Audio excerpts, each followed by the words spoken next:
السلام علیکم دوستو، میرا نام ہے حسیب شفقت اور آپ دیکھ رہے ہیں ہنسی ٹی وی۔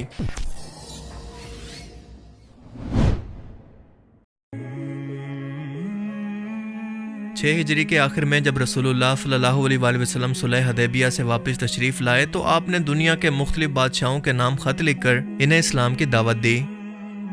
جب آپ صلی اللہ علیہ وآلہ وسلم نے ان خطوط کو لکھنے کا ارادہ فرمایا تو آپ کے صاحب نے کہا کہ رومن اور پرشین امپائر یا ایسے اور بادشاہ اسی صورت کے اندر آپ کے خط کو قبول کریں گے جب اس خط پر کوئی مہر لگی ہو، تاکہ یہ کوئی مستند یا آفیشل ڈاکومنٹ لگے۔ اس لیے نبی پاک صلی اللہ علیہ وآلہ وسلم نے خاص طور پر چاندی کی ایک انگوٹھی بنوائی جس پر محمد رسول اللہ نقش تھا۔ یہ نقش رسول ایک سطر میں، اللہ 3 سطروں میں اور محمد ایک سطر کے اندر لکھا تھا، جو کہ کچھ ایسی دکھتی تھی۔ اس کے بعد آپ صلی اللہ علیہ وآلہ وسلم نے اس ملک سے متعلق معلومات رکھنے والے صحابیوں کو قاصد بنا کر یہ دعوت نامے تبلیغ کی صورت میں ان کے پاس بھیجے، یعنی اپنی دعوت کے خطوط کو دنیا کے بادشاہوں کے پاس روانہ کیا۔ یہ مہر نبوت کی انگوٹھی انتہائی برکت والی تھی اور آپ صلی اللہ علیہ وآلہ وسلم خود بھی اس کا اتنا احترام کرتے تھے کہ جب بھی آپ کو بیت الخلا جانا ہوتا تو آپ اسے اتار کر جایا کرتے۔ اس سے پہلے آپ صلی اللہ علیہ وآلہ وسلم نے سونے کی انگوٹھی بھی استعمال فرمائی، لیکن جب مردوں کے لیے سونے کو حرام قرار دیا گیا تو آپ نے اسے دوبارہ کبھی نہیں پہنا اور اس کے بدلے میں ایک چاندی کی انگوٹھی بنوائی اور اسے بھی بعد میں اتار دیا، جس کی وجہ آج تک کسی کو معلوم نہیں کہ آپ صلی اللہ علیہ وآلہ وسلم نے ایسا کیوں کیا۔ وقت گزرتا گیا اور جب مسلمانوں اور مشرکین مکہ کے درمیان 10 سال کے لیے صلح حدیبیہ ہوئی کہ مشرکین مکہ اور مسلمانوں یا ان کے اتحادی 10 سال تک کوئی جنگ نہیں کریں گے، تو صرف 18 ماہ کے بعد ہی مشرکین مکہ نے اس معاہدے کو مسلمانوں کے ایک اتحادی قبیلے پر حملہ کر کے توڑ دیا۔ مگر انہی 18 ماہ کے اندر آپ نے دنیا کے ہر ایک بڑے بادشاہ کو اسلام کی تبلیغ اور دعوت کے خطوط لکھے، جس پر کفار مکہ نے آپ کا بہت مذاق بنایا۔ ان کا کہنا تھا کہ شاید محمد کوئی خواب دیکھ رہا ہے، کیونکہ ان کا ہم سے معاملہ ابھی تک ختم نہیں ہوا اور وہ رومن اور پرشین امپائر کو فتح کرنے کا سوچ رہا ہے۔ اور اسی دوران صحابہ کرام نے آپ کو مشورہ دیا تھا کہ رومن اور پرشین امپائر کے لوگ بنا کسی مہر کے بغیر کسی پیغام کو مستند یا اتھینٹک نہیں مانتے، لہٰذا آپ نے مجبوری میں ایک مہر نبوت کی انگوٹھی بنانے کا حکم دیا، جسے یالا بن امیہ کے ذمہ لگا دیا گیا، جنہوں نے آپ کے حکم کے مطابق محمد رسول اللہ کے الفاظ اس انگوٹھی پر کندہ کیے۔ رسول اللہ صلی اللہ علیہ وآلہ وسلم کی وفات کے بعد یہ انگوٹھی حضرت ابوبکر صدیق اور ان کے بعد حضرت عمر فاروق اور ان کے بعد تیسرے خلیفہ حضرت عثمان بن عفان کے پاس پہنچی، اور یہ تینوں خلیفہ اپنے وقت کے اندر جو کوئی بھی خط یا تحریر لکھتے یا کوئی بھی حکم ہوتا تو اس کے نیچے یہی مہر نبوت یا آج کے دور کے اندر سٹیمپ لگایا کرتے۔ حضرت عثمان کے پاس یہ انگوٹھی 6 سال تک رہی اور اچانک ایک حادثے کی وجہ سے ایسے غائب ہوئی کہ آج تک نہیں ملی۔ اس انگوٹھی کے جانے سے مسلمانوں کے اتحاد سے برکت ایسی ختم ہوئی اور اتنا بڑا فتنہ کھڑا ہوا جو کہ آج تک ختم نہیں ہوا۔ دراصل ہوا کچھ یوں کہ حضرت عثمان بن عفان رضی اللہ تعالیٰ عنہ اور حضرت مکعب ایک ساتھ ایک کنویں پر بیٹھے تھے، جس کا نام ہے بئر عریف، جو کہ مسجد قباء کے پاس موجود ہے۔ ان دونوں میں سے کوئی ایک انگوٹھی کو دیکھنے کے بعد دوسرے کو پکڑا رہا تھا کہ اچانک سے یہ انگوٹھی اس کنویں کے اندر گر گئی، جس کے بعد اس کو بہت تلاش کروایا گیا اور صحابہ کرام نے تو 3 دن لگا کر اس کنویں کا تمام پانی خشک کر دیا، لیکن یہ انگوٹھی نہیں ملی۔ اس کے گم ہو جانے کے بعد آپ بہت زیادہ پریشان رہا کرتے تھے، لہٰذا اسی طرح کی ایک اور چاندی کی انگوٹھی بنوا کر آپ نے اسے پہن لیا۔ لیکن اس اصل انگوٹھی کے جاتے ہی امت کے اندر ایک نہ ختم ہونے والے فتنے کا آغاز ہوا اور خاندانی دشمنی کو پھر سے ہوا دے کر امت کو 2 حصوں کے اندر تقسیم کر دیا گیا، اور اسی فتنے کی وجہ سے حضرت عثمان رضی اللہ تعالیٰ عنہ بھی شہید ہو گئے۔ جب آپ کو شہید کیا گیا تو یہ ریپلیکا انگوٹھی بھی آپ کے ہاتھ کے اندر تھی، جس کے بارے میں آج تک پتہ نہیں چل سکا کہ یہ آخر کہاں گئی یا اس وقت کہاں پر ہے۔ یقیناً اصل انگوٹھی کا گم ہو جانا کسی مصلحت کی وجہ سے ہے، لیکن اسلامی روایات اور تاریخ کے اندر ہمیں یہ کہیں ذکر نہیں ملتا کہ اصل اور اس کی نقل یہ دونوں اس وقت کہاں پر ہیں۔ کیا اصلی مہر نبوت کی انگوٹھی دوبارہ کسی شخص کو ملے گی بھی یا نہیں؟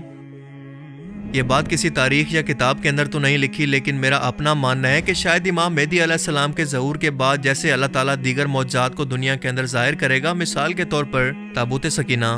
بالکل ویسے ہی اس انگوٹھی کو بھی ظاہر کر دے گا، تاکہ امام مہدی علیہ السلام رسول اللہ صلی اللہ علیہ وآلہ وسلم کی بیٹی حضرت فاطمہ الزہرا کی نسل سے ہونے کی وجہ سے اور رسول اللہ کے خاندان سے ہونے کی وجہ سے اس کے وارث ہیں،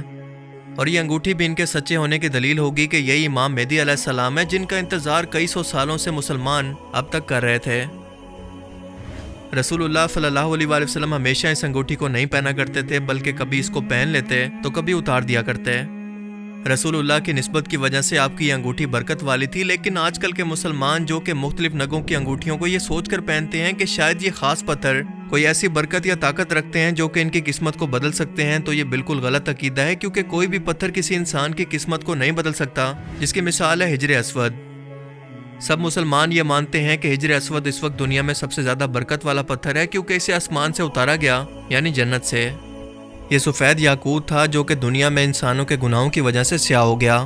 اس کے بارے میں بیان ہوتا ہے کہ حضرت عمر رضی اللہ تعالیٰ عنہ نے فرمایا تھا کہ اے حجر اسود، میں تجھے صرف اس لیے بوسہ دیتا ہوں کیونکہ میں نے رسول اللہ صلی اللہ علیہ وآلہ وسلم کو تجھے بوسہ دیتے ہوئے دیکھا ہے، ورنہ میں جانتا ہوں کہ نہ تو میرے نفع کا مالک ہے اور نہ کسی نقصان کا۔ ایک اور روایت میں آتا ہے کہ حجر اسود پتھر قیامت کے دن اپنے چومنے والے مسلمانوں کی گواہی دے گا، لیکن اگر اس حدیث کا مطلب وہی نکال لیں جو کہ آج کل لوگ سمجھتے ہیں تو قیامت کے دن تو انسان کا ہر ایک آرگن اور اس کی ہر ایک چیز گواہی دے گی کہ وہ دنیا کے اندر کیا اعمال کرتا رہا، لیکن کسی مسلمان کی کوئی سفارش نہیں کر سکتا۔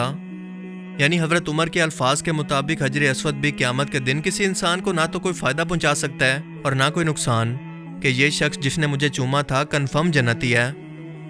لہٰذا چاندی کی انگوٹھی کسی نگ کے ساتھ پہن لینا تو جائز ہے، مگر اس سے کوئی عقیدہ جوڑ لینا سیدھا سیدھا شرک ہے۔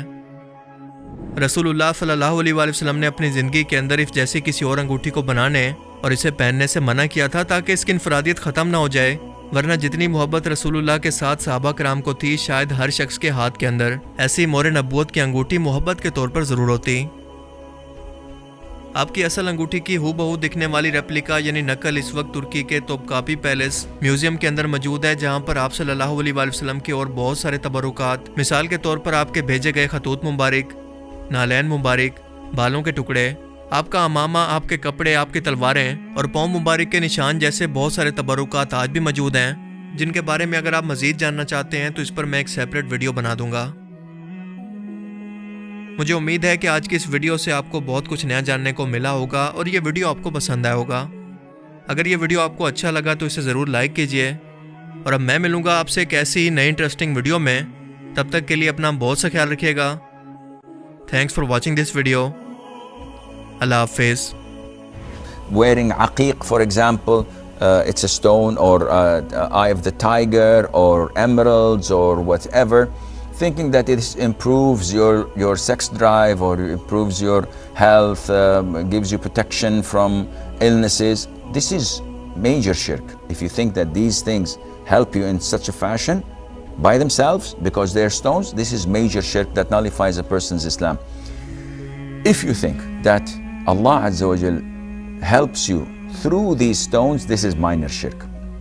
and it's bigger than major sins. So one should not do this. She says that because it is a sunnah. In no way it is a sunnah.